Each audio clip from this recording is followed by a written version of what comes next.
महाभारत का सबसे रहस्यमय और सबसे पीड़ादायक पात्र अगर कोई है तो वह कर्ण है। ऐसा योद्धा जिसकी वीरता पर कभी प्रश्न नहीं उठाया गया, जिसकी दानशीलता आज भी उदाहरण दी जाती है, लेकिन फिर भी जिसका अंत इतना दुखद और असहाय रहा कि लोग आज तक पूछते हैं अगर कर्ण इतना महान था तो उसका अंत ऐसा क्यों हुआ। कर्ण की कहानी उसके जन्म से ही उसे चोट पहुंचाने लगती है। वह कुंती का पुत्र था, सूर्य का अंश था, लेकिन समाज के लिए वह केवल एक सुपुत्र था। जन्म लेते ही त्याग दिया जाना किसी भी मनुष्य के भीतर एक खालीपन छोड़ देता है, और कर्ण के भीतर यह खालीपन जीवन भर बना रहा। उसमें प्रतिभा थी, शक्ति थी, पर पहचान नहीं थी। वह बराबरी का अधिकारी था, फिर भी उसे हमेशा पीछे खड़ा कर दिया गया। जब गुरु द्रोणाचार्य शस्त्र विद्या सिखा रहे थे तब कर्ण की योग्यता किसी से कम नहीं थी, लेकिन उसकी जाति उसके रास्ते में दीवार बन गई। अर्जुन की प्रशंसा हुई, कर्ण को अपमान मिला। यही अपमान धीरे धीरे उसके भीतर क्रोध नहीं बल्कि बदला बनकर बैठ गया, और यही दुर्योधन ने उसे वह दिया जो समाज ने कभी नहीं दिया था, सम्मान, पहचान और मित्रता। दुर्योधन ने कर्ण को राजा बनाया, उसे वह स्थान दिया जिसकी उसे हमेशा तलाश थी। कर्ण ने इसे केवल उपकार नहीं माना बल्कि अपना धर्म बना लिया। यही कर्ण की सबसे बड़ी कमजोरी जन्म लेती है। उसने कृतज्ञता को धर्म से ऊपर रख दिया। वह जानता था कि दुर्योधन अधर्म के मार्ग पर है, फिर भी वह उसके साथ खड़ा रहा, क्योंकि जिसने पहली बार उसे अपनाया था उसे छोड़ना उसके लिए असंभव था। अब बात करते हैं उस कारण की जिसकी वजह से कर्ण को दानवीर कहा जाता है। कर्ण का दान केवल धन तक सीमित नहीं था, वह दान अपने प्राणों से भी बड़ा मानता था।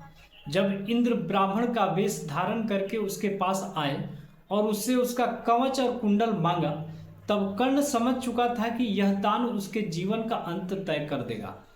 फिर भी उसने मना नहीं किया। उसके लिए दान कोई प्रदर्शन नहीं था बल्कि उसका स्वभाव था। उसने मृत्यु को जानते हुए भी अपना रक्षा कवच दान कर दिया।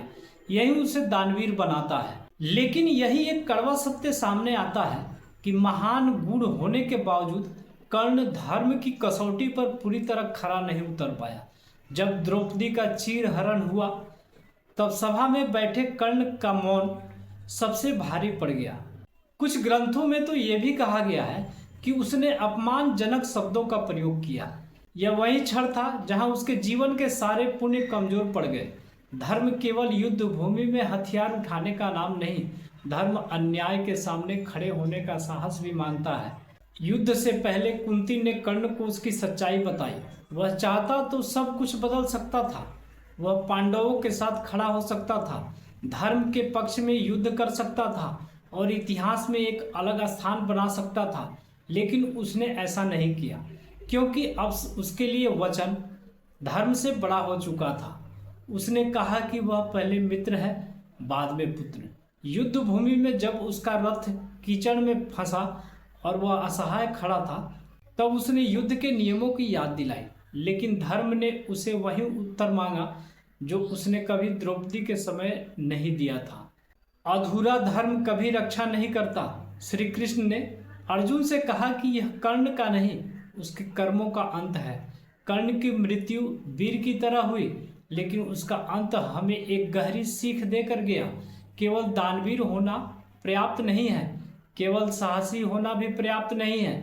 अगर अन्याय के समय आप मौन रहते हैं तो आपके सारे गुण धीरे धीरे अर्थहीन हो जाते हैं। यही कारण है कि कर्ण को दानवीर कहा जाता है, फिर भी उसका अंत दुखद हुआ, क्योंकि जीवन का सबसे बड़ा दान धन नहीं बल्कि सत्य और धर्म के पक्ष में खड़ा होना होता है, और वही दान कर्ण से छूट गया।